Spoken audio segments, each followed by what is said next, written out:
ที่จังหวัดสุรินทร์ครับจัดพิธีเชิญสิ่งของพระราชทานมอบแก่ประชาชนผู้ประสบอัคคีภัยในพื้นที่ของตำบลกระเทียมอำเภอสังขะจังหวัดสุรินทร์ครับ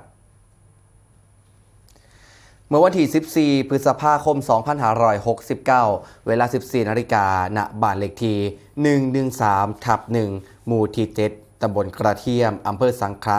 นายประภาสศรีจันเวียงครับรองผู้ว่าราชการจังหวัดสุรินทร์ในฐานะรองประธานกรรมการมูลนิธิราชประชานุเคราะห์ในพระบรมราชูปถัมภ์ประจำจังหวัดสุรินทร์เป็นประธานในพิธีเชิญสิ่งของพระราชทานมอบแก่ประชาชนผู้ประสบอัคคีภัยในพื้นที่ของอำเภอเมืองสุรินทร์จังหวัดสุรินทร์จำนวน1 ครอบครัวนำกันได้แก่นางการุณทองศรี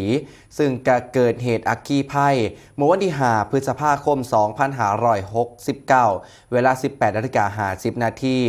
นะครับบ้านเรือนก็ได้รับความเสียหายทางหลังแต่กะโชคดีนะครับบ่มีผู้ใดได้รับบาดเจ็บหรือว่าเสียชีวิตแต่อย่างใดในโอกาสนี้ครับรองผู้ว่าราชการจังหวัดสุรินทร์ได้กล่าวสำนึกในพระมหากรุณาธิคุณของพระบาทสมเด็จพระเจ้าอยู่หัวและสมเด็จพระนางเจ้าพระบรมราชินี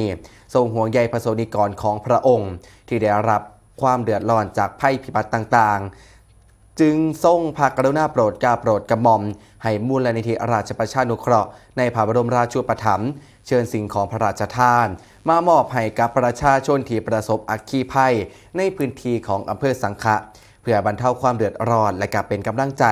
ให้สามารถผ่านช่วงวิกฤตการณ์นี้ไปได้ด้วยดีสร้างความปลื้มปิติและก็สำนึกในพระมหากรุณาธิคุณอย่างหาที่สุดมิได้